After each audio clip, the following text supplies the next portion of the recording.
In this video, I'm going to teach you how to connect Razer Hammerhead Hyperspeed to Xbox. It's a very easy process, so make sure to follow along. You will be able to use the Razer Hammerhead Hyperspeed earbuds completely wirelessly on any Xbox model, so old Gen Xbox One or newer Gen Xbox Series S or X.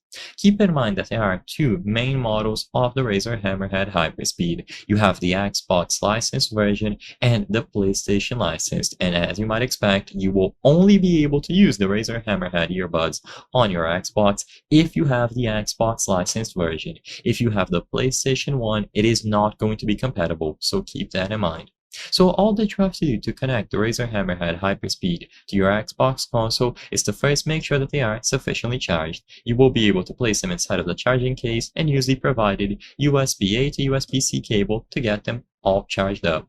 With this done, you will now be able to connect the wireless dongle into your Xbox console. So if you look at the USB-C wireless dongle included, there will be a physical toggle. Make sure that it is set to Xbox, and now plug it into the console, usually with the provided USB-C to USB-A cable. As soon as it is plugged in with the mode set to Xbox, you will be able to take the Razer Hammerhead Hyperspeed out of their charging case and tap 3 times on them if they are not in the 2.4 GHz mode. And with this done, they will automatically pair themselves up with the Type-C wireless dongle. Now, all of the audio being output through your Xbox console will be output on the earbuds instead. You will be able to use them completely wirelessly as long as they were sufficiently charged. So, with the Type-C dongle included, just leave it in on any USB port and you will be able to power on the earbuds and use them.